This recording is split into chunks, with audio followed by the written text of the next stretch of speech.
Good morning students, मैं हूं राकेश और आर फिजिक्स अब में आपका स्वागत है। लास्ट टाइम बेटा हमने देखा था electric potential due to electric dipole. उससे पहले हमने देखा था electric potential due to single point charge. ठीक है, तो आज हम बात करने वाले हैं relation between E and V, electric field intensity and electric potential. ठीक है, तो आज का हमारा डिस्कशन रहेगा relation between E and V. बहुत सिंपल सा टॉपिक है, ध्यान से समझें बेटा। Relation between electric field intensity E and electric potential V. ठीक है, तो आज हम बात करने वाले हैं relation between electric field intensity E and electric potential V. ठीक है, तो आज आप ध्यान से समझें। देखो, इस रिलेशन को प्रूव करने के लिए ई का हमारा बात हो चुका है। इलेक्ट्रिक फील्ड इंटेंसिटी क्या है? इलेक्ट्रिक फील्ड इंटेंसिटी का मतलब होता है स्ट्रेंथ ऑफ इलेक्ट्रिक फील्ड। किसी भी पॉइंट पे इलेक्ट्रिक फील्ड का स्ट्रेंथ कितना है, मतलब उसकी ताकत कितनी है, तो वो इलेक्ट्रिक फील्ड इंटेंसिटी है। और पोटेंशियल का मीनिंग क्या था? यूनिट कूलम चार्ज को इन्फिनिटी से किसी भी पॉइंट तक लाने के लिए, यूनिट चार्ज को इन्फिनिटी से किसी भी पॉइंट तक लाने के लिए जो वर्क डन करेंगे, that work done is known as electric potential. ठीक है, तो चलो इसको कैसे प्रूव करेंगे। प्रूव करने के लिए हम क्या करेंगे, two equipotential surface consider करेंगे। क्या करेंगे? We will consider two equipotential surface. Equipotential surface ये है। लास्ट क्लास में बात हुई थी ना हमारी, इक्वी पोटेंशियल सरफेस क्या है, तो मैंने दो सरफेस लेट कर लिए। सपोज करो ये ए है और ये बी है। ठीक है, बी का पोटेंशियल हमने लेट कर लिया वी और ए का लेट कर लिया V plus D. Equipotential surface है, आपको ऐसे समझ में आ जाएगा। दो ऐसे सरफेस हैं, दो प्लेन सरफेस है, जैसे दो प्लेट हैं, दो स्क्वायर हैं, दो रेक्टेंगल है, ऐसे रखेंगे। ठीक है, और इनमें गैप है बेटा, इनमें स्मॉल गैप है माय डियर। स्मॉल गैप जो इनमें है वो गैप है बेटा डी आर। कितना गैप है? D R. और दोनों सरफेस में जो पोटेंशियल डिफरेंस है वो कितना है? डीवी का। इसका वी तो इसका वी प्लस डीवी। अब आप सोच रहे होंगे सर आपने इसका वी लिया, इसका वी प्लस डीवी क्यों लिया? आप इसका वी माइनस डीवी भी ले सकते ये हमने लेट कर लिया। क्या लेट कर लिया मैंने? जो फील्ड का डायरेक्शन है आपका वो इस साइड है, इलेक्ट्रिक फील्ड आपका अपवर्ड है। देखो, लास्ट क्लास में बात हुई थी, जो इलेक्ट्रिक फील्ड इंटेंसिटी होती है वो इक्वी पोटेंशियल सरफेस के परपेंडिकुलर होती है। अब इक्वी पोटेंशियल सरफेस ऐसे है तो इलेक्ट्रिक फील्ड जाहिर सी बात है ऐसे बनेगी, परपेंडिकुलर। अब ये फील्ड ऊपर भी होगी तो भी परपेंडिकुलर होगी, नीचे भी होगी तो भी परपेंडिकुलर होगी। तो किसी भी डायरेक्शन में आप ई लेट कर सकते हैं। सपोज करो हमने ई को अपवर्ड लेट किया, प्लस में हमने ये भी लेट किया कि ई की डायरेक्शन में पोटेंशियल क्या हो रहा है? इंक्रीज हो रहा है। देखो यहाँ पोटेंशियल वी था, फील्ड की डायरेक्शन में मूव करेंगे तो पोटेंशियल कितना हो गया? V plus D V. मतलब कि फील्ड की डायरेक्शन में डी आर डिस्टेंस मूव करने से डी वी पोटेंशियल क्या हो गया? इंक्रीज हो गया। ठीक है, ये हमने लेट कर लिया। सपोज करो अगर फील्ड की डायरेक्शन में पोटेंशियल डिक्रीज हो रहा है, सपोज करो इंक्रीज नहीं हो रहा, क्या हो रहा है? डिक्रीज हो रहा है। तो डिक्रीज होगा तो क्या होगा? यहाँ रिजल्ट में माइनस आ जाएगा। तो अगर रिजल्ट में माइनस आ गया, इसका मीनिंग ये होगा जो हमने एज्यूम किया है कि फील्ड की डायरेक्शन में पोटेंशियल इंक्रीज हो रहा है वो गलत हो जाएगा। अगर डेरिवेशन में रिजल्ट प्लस आ गया, इसका मतलब हमारा अजम्पशन सही है कि फील्ड की डायरेक्शन में पोटेंशियल इंक्रीज होता है। तो इसका पोटेंशियल वी, इसका वी प्लस डी वी, और गैप कितना है? D R. ठीक है, तो रिलेशन बनाने के लिए कुछ नहीं करना है, हमें चार्ज को मूव करना है। मैं एक चार्ज लेता हूं, टेस्ट चार्ज क्यू नोट, उसको ए सरफेस से बी सरफेस तक लेके जाएंगे। ठीक है, work done against electric field to move Q naught from A to B, A से B, ठीक है। तो A से B तक का वर्क डन क्या होगा, A से B का वर्क डन मैंने आपको बता रखा है ना, जब भी हम फील्ड के अगेंस्ट वर्क डन लिखते हैं तो final potential minus initial potential into में चार्ज कौन सा होगा, चार्ज वो होगा बेटा जिसका हम मूवमेंट कर रहे हैं। कौन सा चार्ज होगा, जिस चार्ज का मूवमेंट किया जा रहा है। अब देखो चार्ज को हम यहाँ से यहाँ लेके जा रहे हैं, ए सरफेस से बी पे लेके जा रहे हैं, तो फाइनल पॉइंट क्या हुआ बी। तो final potential minus initial potential into में चार्ज वो जिसको मूव करना है, तो क्यू नोट को मूव कर रहे हैं इनटू में क्यू नोट, कहाँ से कहाँ जा रहे हैं ए से बी, तो final potential minus initial into में charge. A to B, B का पोटेंशियल कितना लेट किया हुआ है वी, माइनस ए का कितना लेट किया हुआ है V plus dV, V plus में डीवी, और इनटू में क्या बेटा क्यू नोट। इतनी बात समझ में आ गई, सोल्व करो। Work done from A to B आ जाएगा वी माइनस में डीवी इनटू में क्यू नोट, क्या कैंसिल हो जाएगा, v से v कैंसिल हो जाएगा, क्या बच गया minus D V Q note, ये इक्वेशन हुआ। यहां तक समझ आया। फील्ड के अगेंस्ट वर्क डन लिखने का फॉर्मूला एक ये भी होता है, final potential minus initial potential into में चार्ज। एनर्जी की टर्म में लिखें तो final energy minus initial energy होता है, ठीक है। इतनी बात समझ में आ गई।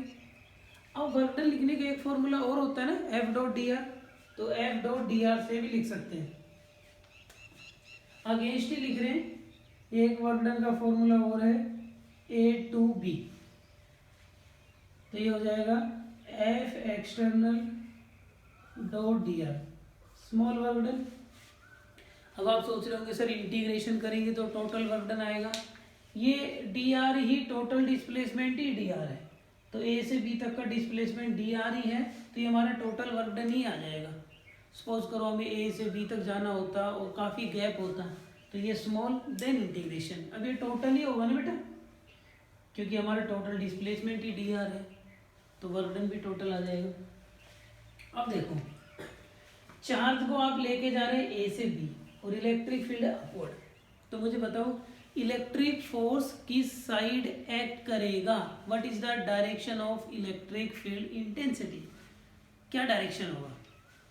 बच्चों मैंने आपको बता रखा है फील्ड हमेशा प्लस से माइनस होता है, फील्ड का डायरेक्शन क्या होता है हमेशा पॉजिटिव से नेगेटिव, और टेस्ट चार्ज क्यू नोट है, उसको मूव कर रहे हैं ए से बी, मतलब कि ऐसे। तो मुझे ये बताओ इलेक्ट्रिक फोर्स का डायरेक्शन किस साइड होगा, ये पॉजिटिव इस पॉजिटिव को ऊपर रिपेल करेगा और नेगेटिव अट्रैक्ट करेगा, तो क्लियर हो गया इलेक्ट्रिक फोर्स अपवर्ड डायरेक्शन में लगने वाला है। ये बात समझ में आ गई।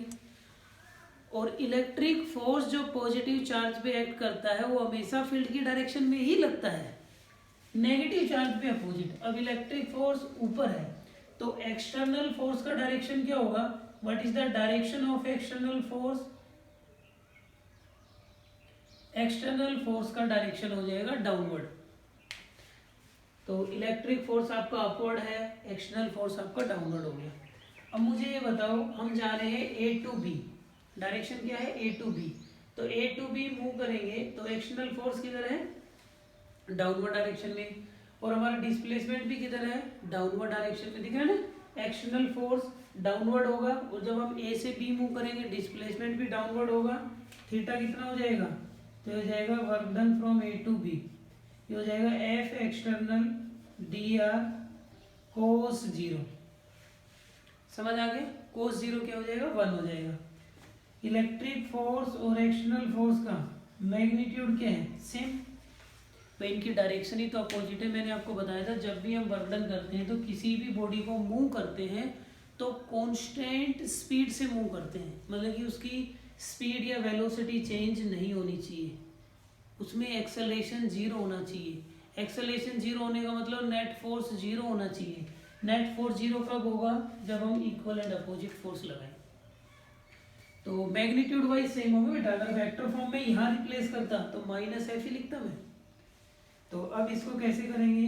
ये work done from A to B आ जाएगा, इसको मैं लिख सकता हूँ Q into E. Electric force का मैग्नीट्यूड यही होता है, क्यू इंटू ई, और ये हो जाएगा डी आर। ये इक्वेशन 2। और मैंने वर्क डन दो मेथड से सोल्व कर लिया, एक तो पोटेंशियल की टर्म में, एक हमारा जो बेसिक फॉर्मूला था। अब इन दोनों इक्वेशन को इक्वेट कर दो, दोनों को इक्वेट करो बेटा, फ्रॉम 1 एंड 2।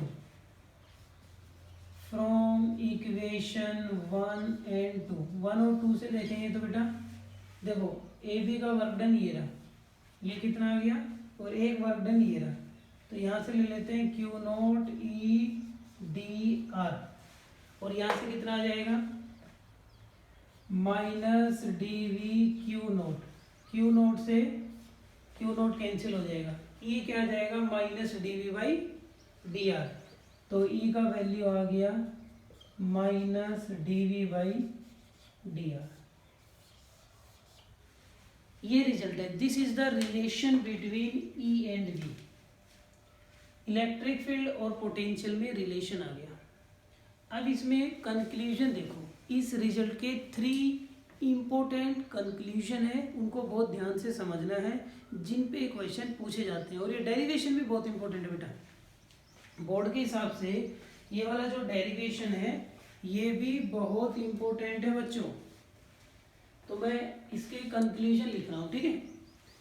ये जो रिजल्ट आया है इसके कंक्लूजन क्या है, ध्यान से समझना। इसके कंक्लूजन क्या है?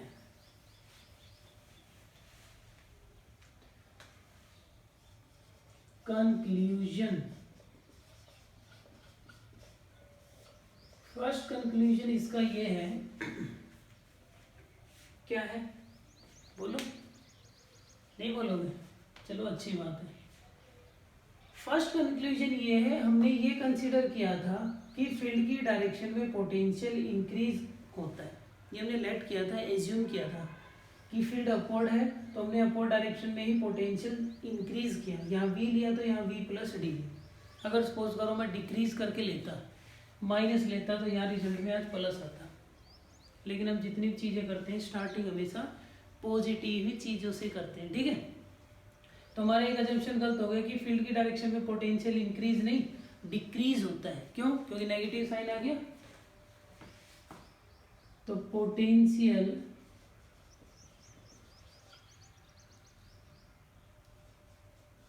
स्टीपेस्ट डिक्रीज इन दी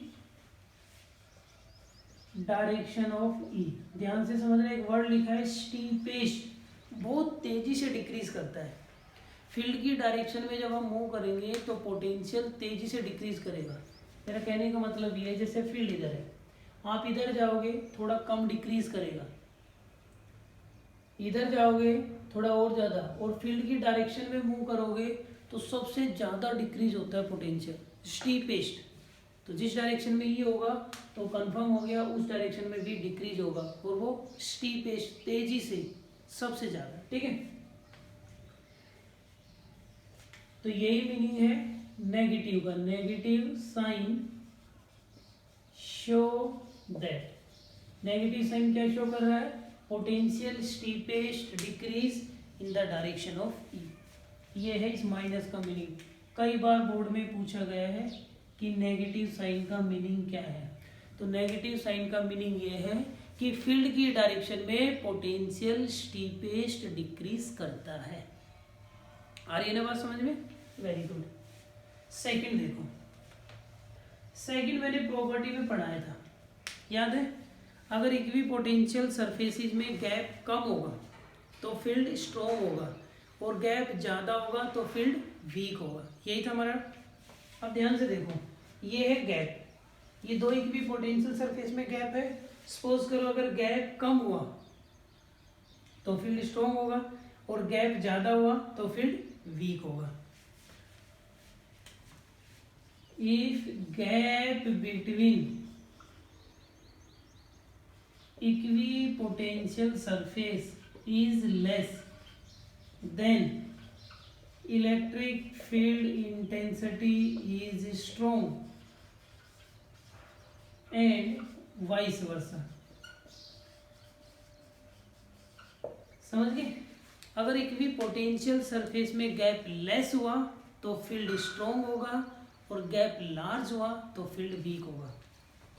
तो ये सेकंड कंक्लूजन यहां से निकल के आता है। थर्ड कंक्लूजन और समझे बेटा, कई बुक में आपको दो ही कंक्लूजन मिलेंगे, एनसीईआरटी में भी देखोगे दो ही मिलेंगे। मैंने गैप वाला और समझा दिया आपको। थर्ड देखो, थर्ड को कैसे समझेंगे? ई को डिफाइन करने का एक तरीका और है। ई क्या है? मैग्नीट्यूड की बात कर लेते हैं तो साइन का रोल खत्म हो जाएगा। ये क्या है? डीवी। डीवी इन दोनों इक्विपोटेंशियल सरफेस में पोटेंशियल का डिफरेंस है। इसका पोटेंशियल V प्लस डीवी और इसका पोटेंशियल क्या है V। इन दोनों का डिफरेंस कितना आएगा? डीवी। तो डीवी क्या है? दो इक्विपोटेंशियल सरफेस का पोटेंशियल डिफरेंस है, ए का और बी का। और डी आर क्या है बेटा? डी आर है इनमें परपेंडिकुलर डिस्टेंस, ये वाला। ये डी आर क्या है? Perpendicular distance. तो मैं ई को बोल सकता हूं, ई क्या है? It is the difference of potential between two equipotential surface per unit perpendicular distance। मतलब कि इलेक्ट्रिक फील्ड क्या होता है? दो इक्विपोटेंशियल सरफेस के पोटेंशियल डिफरेंस का डिफरेंस होता है। मतलब कि इसका पोटेंशियल और इसका पोटेंशियल, तो ऊपर है इक्विपोटेंशियल सरफेस का पोटेंशियल डिफरेंस और अपोन में क्या है? Perpendicular distance. तो हम लिख सकते हैं क्या? It is difference of potential